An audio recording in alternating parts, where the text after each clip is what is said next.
الذين آمنوا صلوا عليه وسلموا تسليما.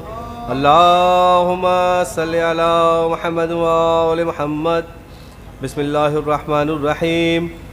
روي عن فاطمة الزهراء عليه السلام بنت رسول الله صلى الله عليه وآله قال سمعت فاطمة أنها قال دخل علي برسول الله في بعض الأيام فقال السلام عليك يا فاطمة فقلت عليك السلام قال إني أجد في بدني زوفا فقلت له أعوذك بالله يعبده من الزوف فقال يا فاطمة ائتيني بالكساء اليمان فغطيني به فأتيته بالكساء اليمان فغطيته به وصرت أنظر إليه وإذا وجهه يطلع له كأنه البدر في ليلة تمامه وكماله.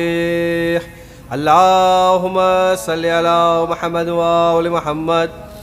فما كانت إلا ساعة وإذا هم بولدي الحسن قد أقبل وقال السلام عليك يا أمه فقلت وعليك السلام يا قرة عيني وثمرة فؤادي فقال يا أمه إني أشم عندك رائحة طيبة كأنها رائحة جد رسول الله صلى الله عليه وآله فقلت نعم إن جدك تحت الكساء فأقبل الحسن نحو الكساء وقال السلام عليك يا جداه يا رسول الله يتأذن لي أن أدخل معك تحت الكساء فقال وعليك السلام يا ولدي ويا صاحب حوض قد أذنت لك فدخل معه تحت الكساء. اللهم صل على محمد وآل محمد. فما كانت إلا ساعة وإذا هم بولدي الحسين قد أقبل وقال السلام عليك يا أمه فقلت وعليك السلام يا قرة عيني وثمرة فؤادي فقال لي يا أمه إني أشم عندك رائحة طيبة كأنها رائحة جد رسول الله فقلت نعم إن جدك وأخاك تحت الكساء فدنا الحسين نحو الكساء وقال السلام عليك يا جده والسلام عليك يا من اختاره الله وتأذن لي أن أدخل معكما تحت الكساء فقال وعليك السلام يا ولدي ويا شافي أمتي قد أذنت لك فدخل معهما تحت الكساء. اللهم صل على محمد وآل محمد. فأقبل عند ذلك بالحسن علي بن أبي طالب وقال السلام عليك يا بنت رسول الله فقلت وعليك السلام يا أبا الحسن ويا أمير المؤمنين فقال يا فاطمة إني أشم عندك رائحة طيبة كأنها رائحة أخي ابن عم رسول الله صلى الله عليه وآله فقلت نعم ها هو مع ولديك تحت الكساء فأقبل العلي نحو الكساء وقال السلام عليك يا رسول الله يتأذن لي أن أكون معكم تحت الكساء قال له عليك السلام يا أخي ويا وسي وخليفة وصاحب لواء قد أذنت لك فدخل علي تحت الكساء.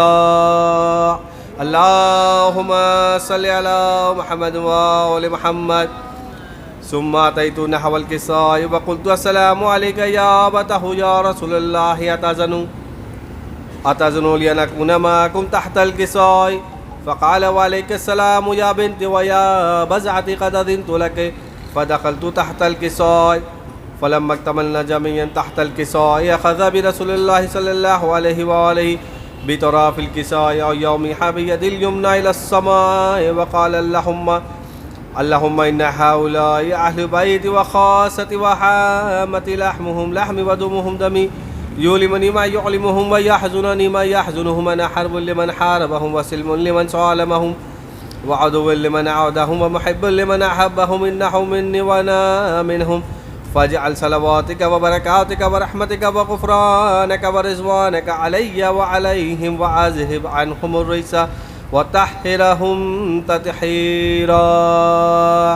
اللهم صل على محمد وآل محمد.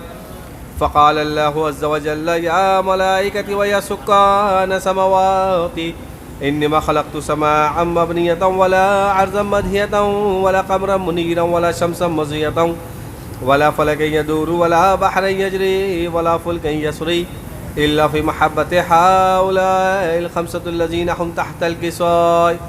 فقال الأمين جبرائيل يا ربي ومن تحت الكساء فقال عز وجل هم أهل بيت النبوة ومعدن الرسالة هم فاطمة وأبوها وبعلها وبنوها. اللهم صل على محمد وآل محمد. فقال جبرائيل يا رب أتأذن لي أن أهبط إلى الأرض ليكون معهم سادسا؟ فقال الله نعم قد أذنت لك. فهبط الأمين جبرائيل وقال السلام عليك يا رسول الله العلي الأعلى، يقرأك السلام ويخصك بتحية والإكرام ويقول لك وعزتي وجلالي إني ما خلقت سماعا مبنية ولا أرضا مدهية ولا قمرا منيرا ولا شمسا مضية ولا فلكا يدور ولا بحرا يجري ولا فلكا يسري إلا لأجلك ومحبتك، وقد أذن لي أن أدخل معكم فهل تأذن؟ قل يا رسول الله. فقال رسول الله صلى الله عليه وآله وعليك السلام يا أمين وحي الله إنه نعم قد أذنت لك. فدخل جبرائيل معنا تحت الكساء. اللهم صل على محمد وآل محمد. فقال لي إن الله قد أوحى إليكم يقول إنما يريد الله ليذهب عنكم الرجس أهل البيت ويطهركم تطهيرا. اللهم صل على محمد وآل محمد. فقال علي لأبي يا رسول الله أخبرني ما لجلوسنا هذا تحت الكساء من الفضل عند الله. فقال النبي صلى الله عليه وآله والذي بعثني بلقي نبيا واصطفاني برسالة نجيا ما ذكر خبرنا هذا في محفل من محافل أهل الأرض وفيه جمع من شياطينا ومحبينا إلا ونزلت عليهم الرحمة وحفت بهم الملائكة واستغفرت لهم إلى يتفرقوا. فقال علي عليه السلام إذا والله فزنا واشفع ذشيتنا ورب الكعبة.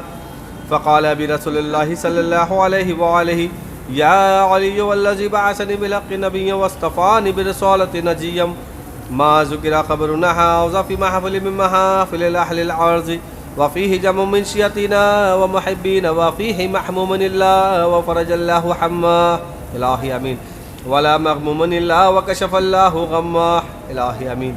ولا طالب حاجة لله وقضى الله حاجته. إلهي أمين. فقال علي عليه السلام إذا والله فزنا وسعدنا وكذلك شيعتنا فازوا وسعدوا في الدنيا والآخرة ورب الكعبة. اللهم صل على محمد وآل محمد. نہیں چلا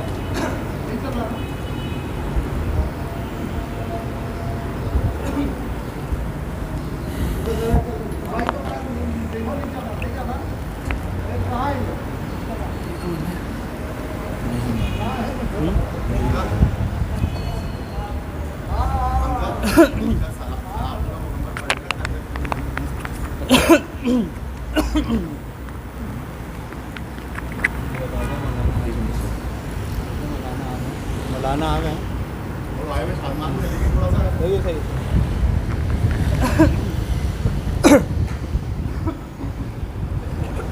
بر محمد و آل محمد صلوات. اللہم صلی علی محمد.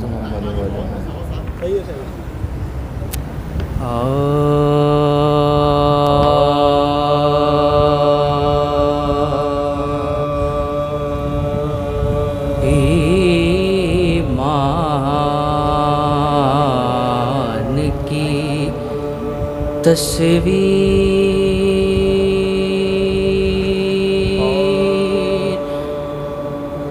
نظر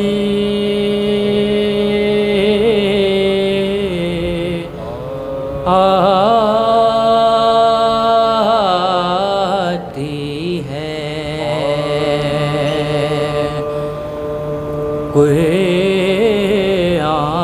قرآن کی تفسیر نظر آتی ہے.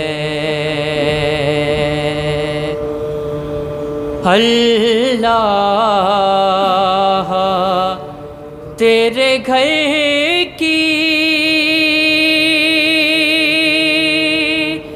فضا ہے زہرا، اللہ اللہ تیرے گھر کی فضا ہے زہرا، تطہیر ہی تطہیر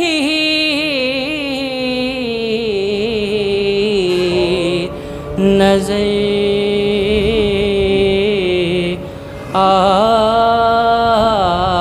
آتی ہے، ایمان کی تصویر۔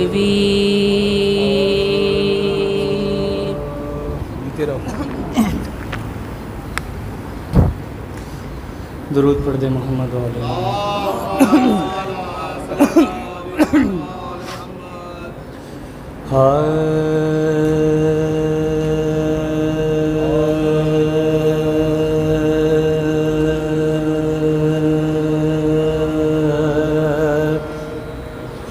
سب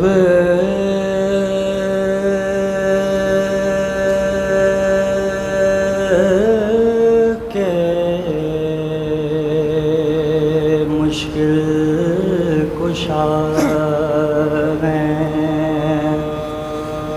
میرے علی،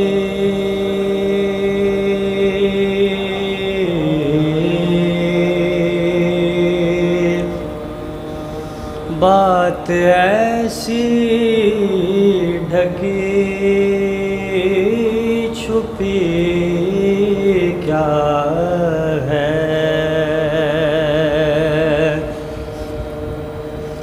سب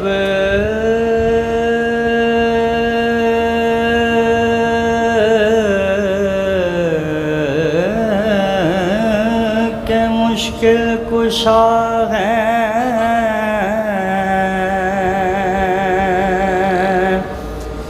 میرے علی، بات ایسی ڈھکی چھپی کیا ہے، شک اگر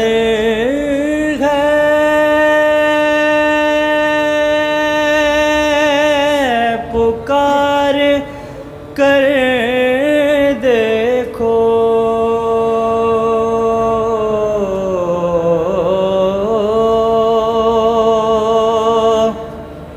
شک اگر ہے پکار کر دیکھو،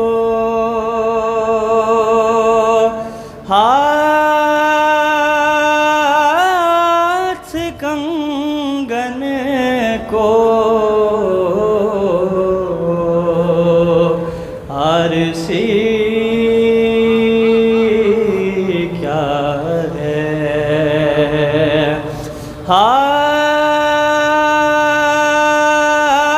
ہاتھ کنگن کو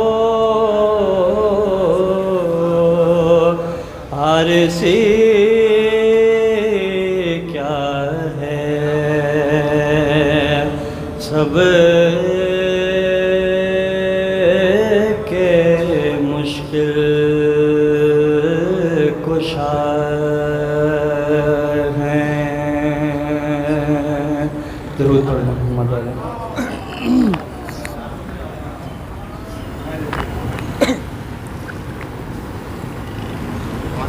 بلندر صلوات۔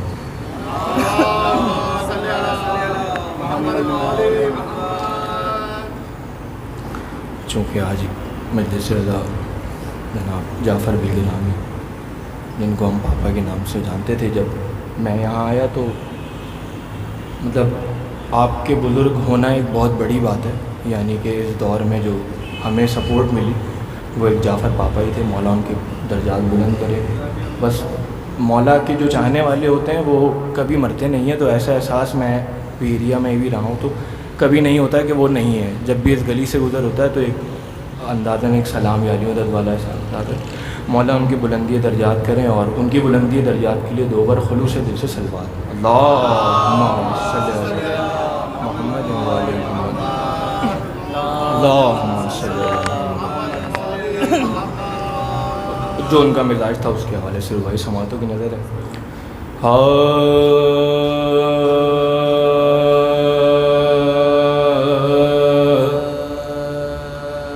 لخت میں تذکرہ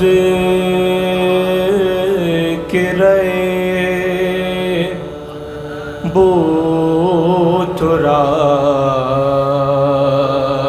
کر دوں گا. لخت میں تذکرہ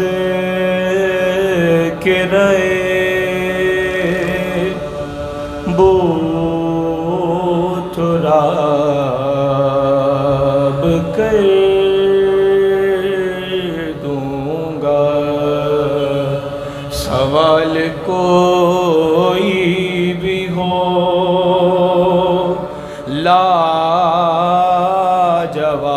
لاجواب کر دوں گا.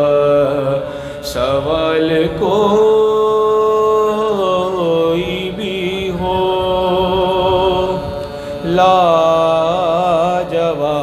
لاجواب کر دوں گا. اور فرشتوں میرے گناہ بے حساب ہے تو کیا.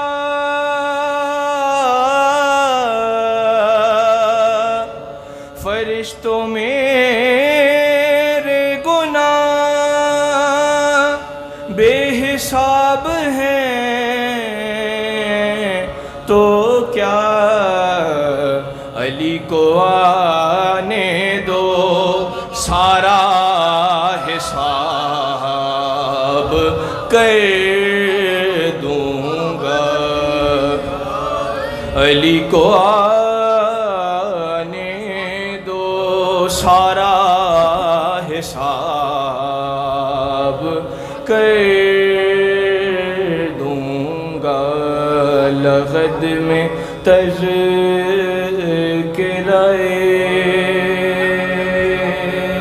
درود پڑھتے محمد والے محمد.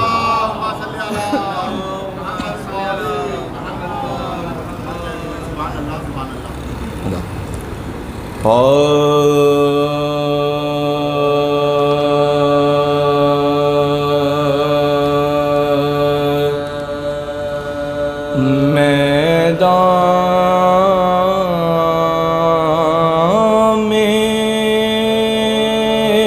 میں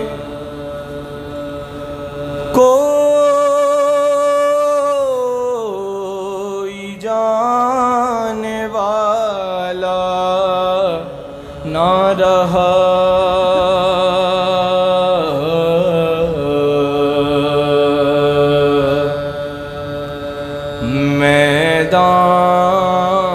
میدان میں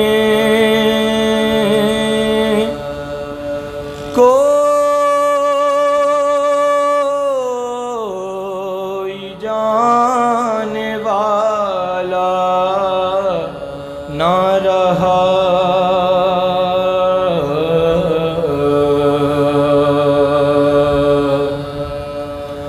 اور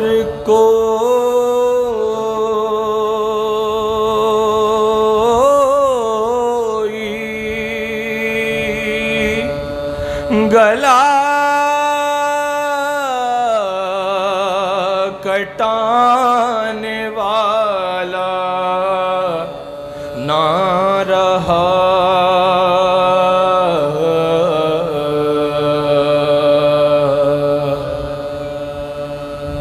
جو مارا گیا اس کو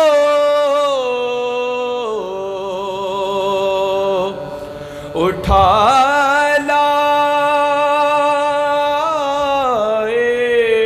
حسین جو مارا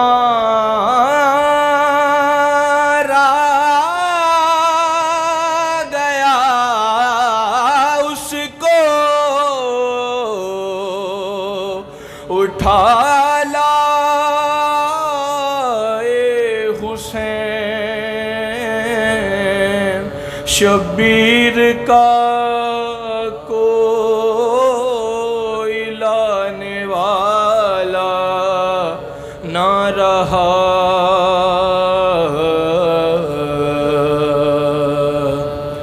شبیر کا کوئی لانے والا نہ رہا،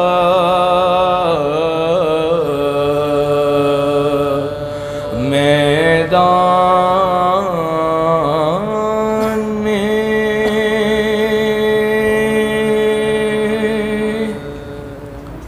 مرسی سے قبل سلام سماعتوں کی نظر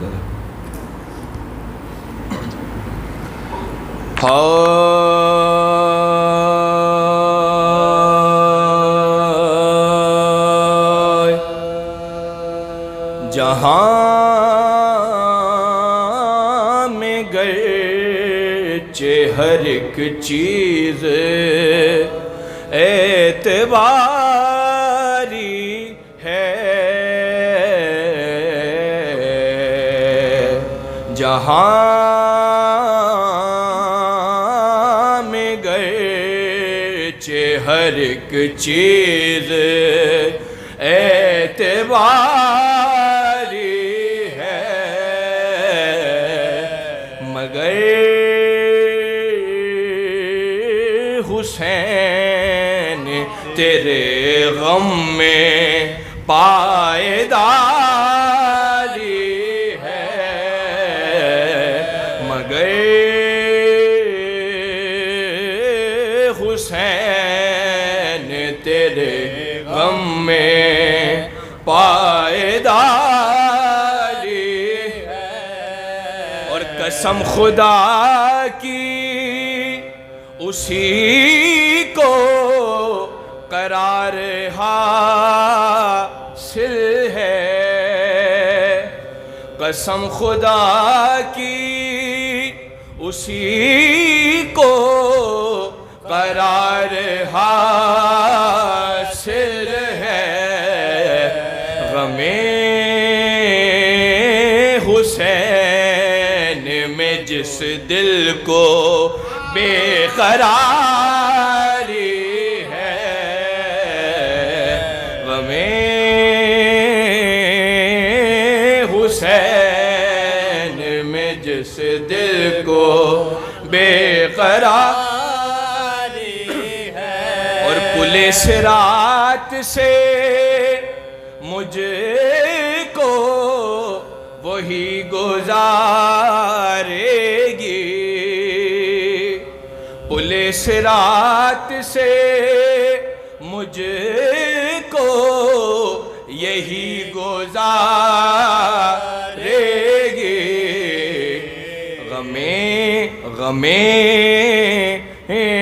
حسین میں جو زندگی گزاری ہے، غم حسین میں جو زندگی گزاری، شعر دیکھیے قبلہ شعر دیکھیے، اور تمام لعنتیں اس کو تلاش کرتی ہیں، تمام لعنتیں اس کو تلاش کرتی ہیں، اور علی کے بغض کا مجرم تو اشتہاری ہے، علی کے بغض کا مجرم تو اشتہاری ہے، یہ ایک عشق عزا ہے عبادتوں کا نچوڑ، یہ ایک اشک عزا ہے عبادتوں کا نچوڑ، یہ مت سمجھ یہ جواز گناہ گاری ہے، اور ہمیں خبر ہے تمہیں خبر ہے، ہمیں خبر ہے لحد میں امام آتے ہیں، ہمیں خبر ہے لحد میں امام آتے ہیں، تو پھر یہ موت نہیں زندگی ہماری، تو پھر یہ موت نہیں زندگی ہماری، مقطع دیکھیے گا، اور ظہیر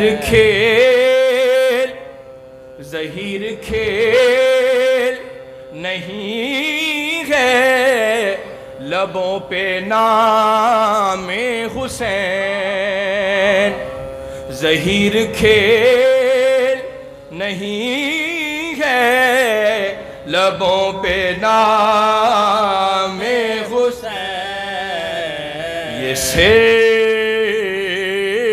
نام نہیں ایک ذمہ داری ہے، یہ صرف نام نہیں ایک ذمہ داری ہے، حسین خاک پا ننھی لحد بناتے ہیں، تمام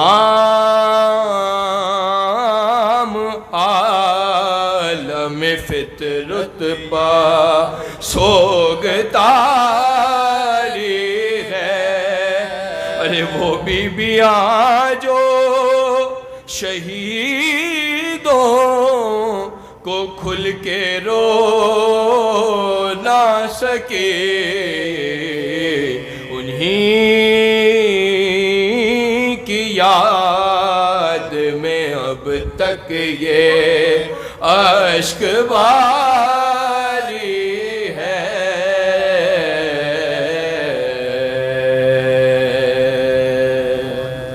سورہ فاتحہ۔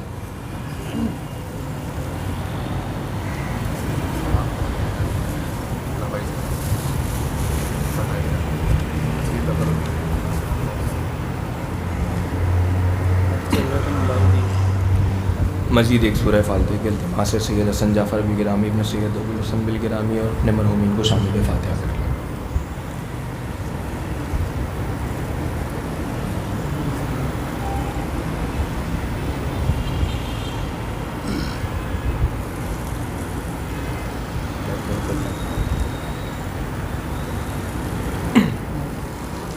مرثیہ جناب حبیب اللہ مظاہر۔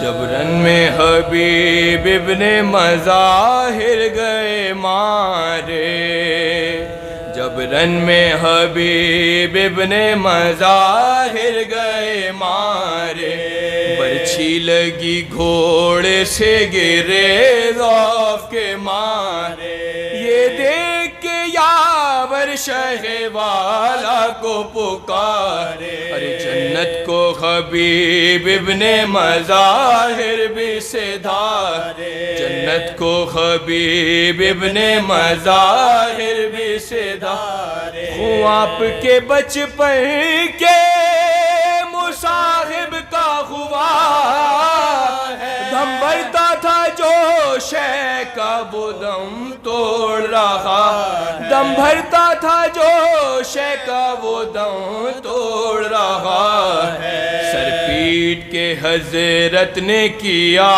چاگریبا، سیدانیاں تھیں در پا کہا ان سے یہ اس سے، کیوں فاطمہ کی بیٹیوں کچھ کرتی ہو ایسا، احسان یہی ہے کہ عزا کا کرو سامان، فدیہ میرے بے کس ہے اور آوارہ وطن، ارے یا اس کی نہ بیٹی ہے نہ ماں ہے نہ بہن، یا اس کی نہ بیٹی ہے نہ ماں ہے نہ بہن، ہائے ہائے میرے غم خار حبیب ابن مظاہر، سید کا طرف دار حبیب ابن مظاہر، بچپن کا میرا یار حبیب ابن مظاہر، بے کس کا مددگار حبیب ابن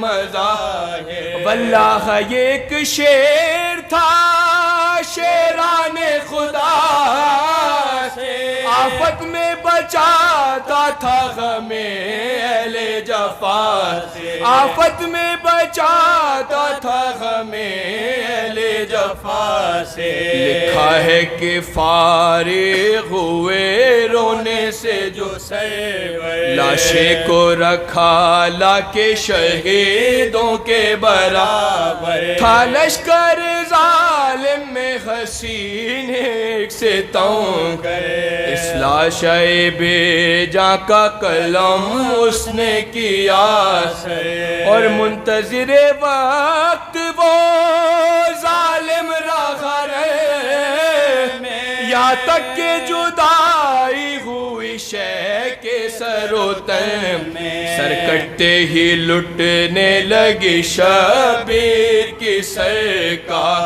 لکھا ہے لٹی چار گھڑی عطرت اتباع، امداد کرے کون اکبر نالوندا، سر ننگے جو خیموں سے نکل آئے سب اقبال، نیزوں پہ رکھے ظالموں نے سر شہداء کے، کوفے کو چلے بیووں کو اونٹوں پہ بٹھا کے، جب رن میں حبیب ابن مظاہر گئے مارے،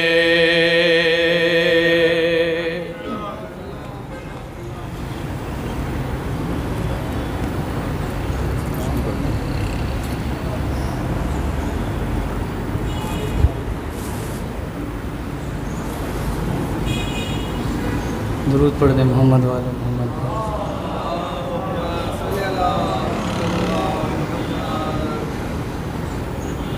منقبت کے 2 سے 3 اشعار سماعتوں کے نظر ہیں، درود پڑھ دیں محمد والے محمد۔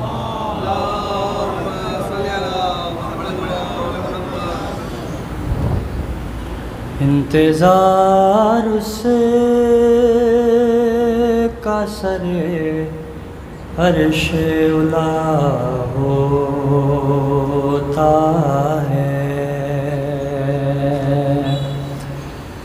انتظار اس کا سر عرش اولا ہوتا ہے، کیا کہیں مجھے میلاد سے کیا ہوتا ہے،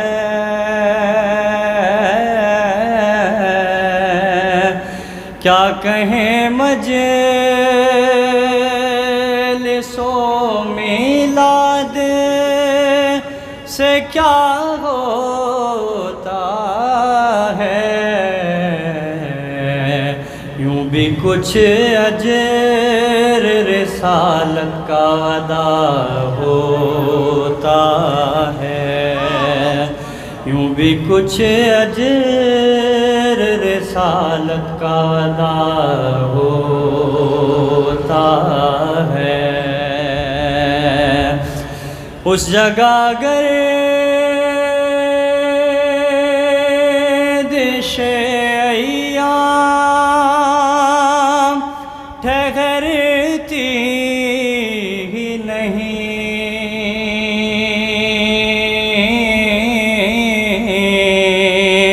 اس جگہ گردش ایام ٹھہرتی ہی نہیں، جس جگہ پر چم عباس لگا ہوتا ہے، جس جگہ پر چم عباس لگا ہوتا ہے،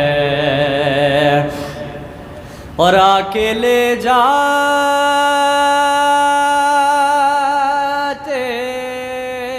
تھے جبریل تلاوت کے لیے،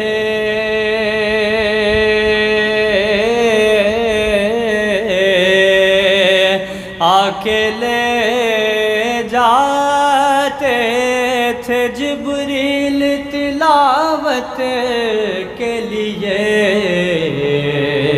مدح عباس میں جو شعر کہا ہوتا ہے، مدح عباس میں جو شعر کہا ہوتا ہے، اور اس کی امداد کو عباس چلے آتے ہیں، اس کی امداد کو عباس چلے آتے ہیں، جس کا کوئی بھی نہ ہو اس کا خدا ہوتا ہے، جس کا کوئی بھی نہ ہو اس کا خدا ہوتا ہے، اور عرش والے بھی چلے آتے ہیں سننے کے لیے، عرش والے بھی چلے آتے ہیں سننے کے لیے، سبط جعفر تیرے اشعار میں کیا ہوتا ہے، سبط جعفر تیرے اشعار میں کیا ہوتا ہے۔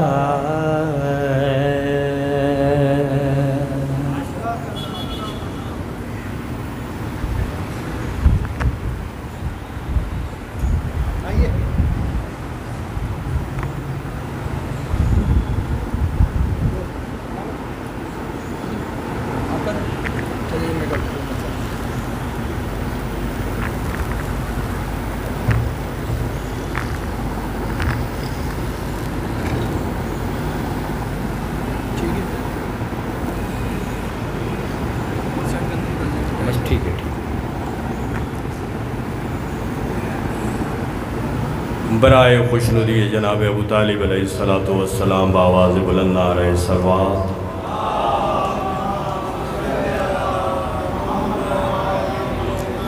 برائے خوشنودی جناب خدیجۃ الکبریٰ سلام اللہ علیہا بآواز بلند نعرہ صلوات۔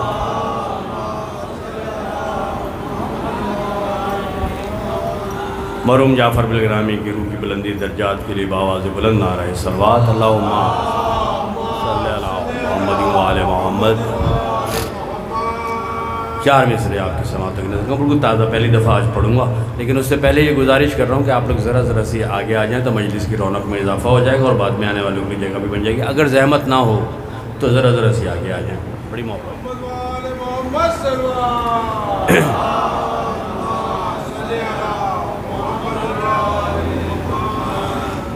مطلب دیکھیے گا. غم دنیا تمہیں ہم کو غم شبیر کافی ہے. غم دنیا تمہیں ہم کو غم شبیر کافی ہے. غم دنیا تمہیں ہم کو غم شبیر کافی ہے. جو ملتی ہے ہمیں اس غم سے وہ تاثیر کافی ہے. جو ملتی ہے ہمیں اس غم سے وہ تاثیر کافی ہے. مرتبہ شعر دیکھیے گا. یہ کہہ کر حرملا سے حر چلا شبیر کی جانب. یہ کہہ کر حرملا سے حر چلا شبیر کی جانب. تیرا لشکر مٹانے کے لیے بے شیر کافی ہے. تیرا لشکر مٹانے کے لیے بے شیر کافی ہے. درود پڑھی بآواز بلند.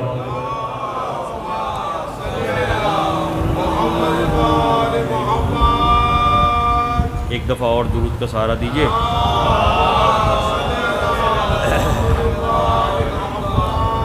سرکار ایک سلام سے چند اشعار آپ کے ساتھ ایک نظر. معذر بھائی جعفر مرتضیٰ بھائی. سچائیوں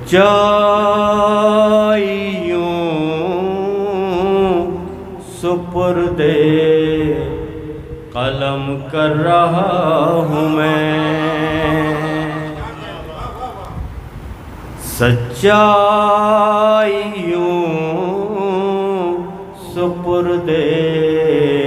درود پڑھیں گے آواز بلند.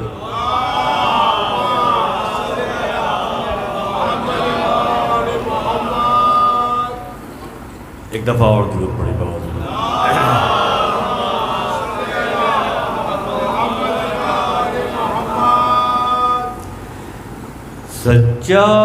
سچائیوں سپرد قلم کر رہا ہوں میں. سچائیوں سپرد قلم کر رہا ہوں میں. ہر غم غم حسین میں ضم کر رہا ہوں میں. ہر غم غم حسین میں ضم کر رہا ہوں میں. سرکار شعر دیکھیے گا. جو تذکرہ پسند ہے بنت رسول کو. مصرع ثانی دیکھیے گا, مصرع ثانی دیکھیے گا. جو تذکرہ پسند ہے بنت رسول کو. جو تذکرہ پسند ہے بنت رسول کو. وہ تذکرہ خدا کی قسم کر رہا ہوں میں. وہ تذکرہ خدا کی قسم کر رہا ہوں میں. بطور خاص شعر پیش کر رہا ہوں, دیکھیے سرکار, ڈاکٹر صاحب دیکھیے گا. ایک ایک حرف تیغ کے سانچے میں ڈھال کر, ایک ایک حرف تیغ کے سانچے میں ڈھال کر, باطل کا سر قلم سے قلم کر رہا ہوں میں. باطل کا پیش کر. ایک ایک حرف تیغ کے سانچے میں ڈھال کر, ایک ایک حرف تیغ کے سانچے میں ڈھال کر, باطل کا سر قلم سے قلم کر رہا ہوں میں. باطل کا سر قلم سے قلم کر رہا ہوں میں. سرکار شعر دیکھیے گا. گردش میں اس لیے ہیں زمانے کی گردشیں, گردش میں اس لیے ہیں زمانے کی گردشیں, ذکر علی قدم با قدم کر رہا ہوں میں. ذکر علی قدم با قدم کر رہا ہوں میں. اور مشکل کی کیا مجال کے آ جائے سامنے, مجھے سارے دیکھیے گا سرکار. مشکل کی کیا مجال کے آ جائے سامنے, ناد علی وجود پہ دم کر رہا ہوں میں. ناد علی وجود پہ دم کر رہا ہوں میں.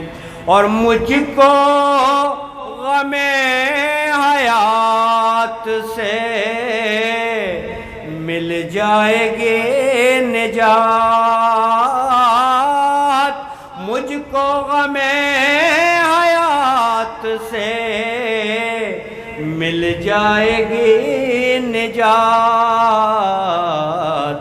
آنکھیں غم حسین میں نم کر رہا ہوں میں. آنکھیں غم حسین میں نم کر رہا ہوں میں. عقیدے کا شعر پیش کر رہا ہوں, دیکھیے گا. اکبر کا مرثیہ کبھی قاسم کا مرثیہ, آدھی مصرع ثانی دیکھنا. اصغر اکبر کا مرثیہ کبھی قاسم کا مرثیہ, زنجیر سے بدن پہ رقم کر رہا ہوں میں. زنجیر سے بدن پہ رقم کر رہا ہوں میں.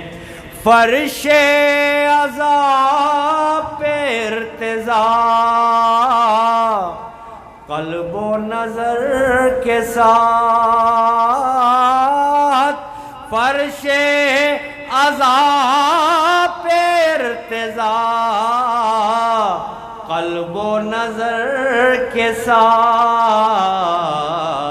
پیشانی حیات بھی خم کر رہا ہوں میں. پیشانی حیات بھی خم کر رہا ہوں میں برائے خوشنودی شہزادی کونین سلام اللہ علیہ امام عصر علیہ السلام باواز بلند علیہ صلوات.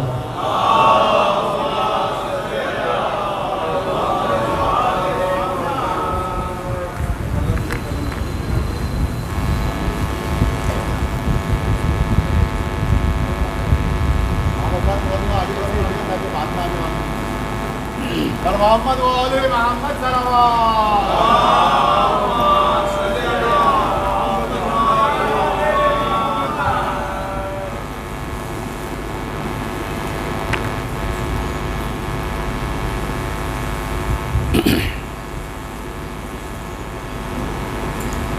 ایک مرتبہ سورہ حمد اور 3 مرتبہ سورہ اخلاص مرحوم مغفور حسن جعفر بالگرامی علی اللہ مقامہ کی. بسم اللہ.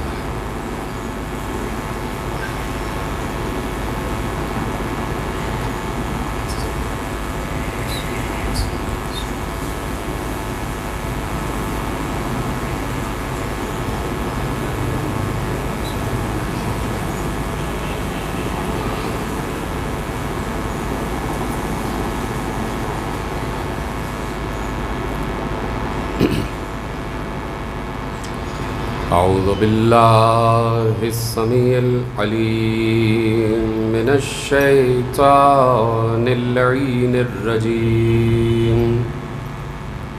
بسم اللہ الرحمن الرحیم. الحمد للہ المعروف من غیر رقیۃ والخالق من غیر رویۃ الذی لم یزل قائما دائما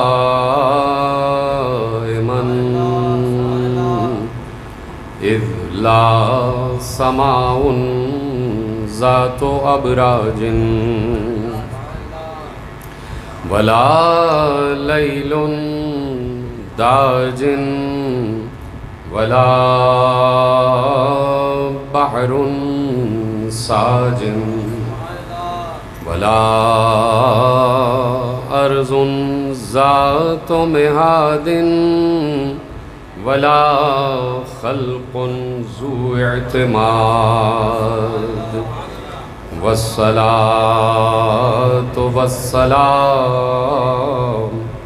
والتحية والإكرام على نبي الرحمة وخازن المغفرة وقائد الخير والبركة ومنقذ العباد من الهلكة سيدنا ومولانا أبي القاسم محمد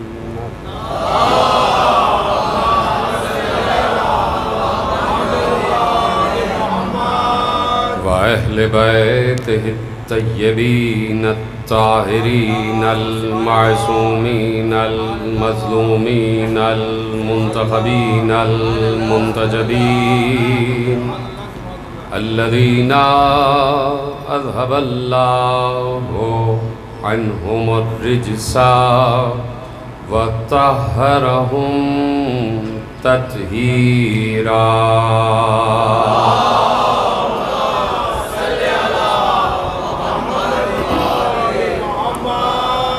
اما بعد فقد قال رسول اللہ صلی اللہ علیہ وآلہ وسلم خیر الناس من ينفع الناس.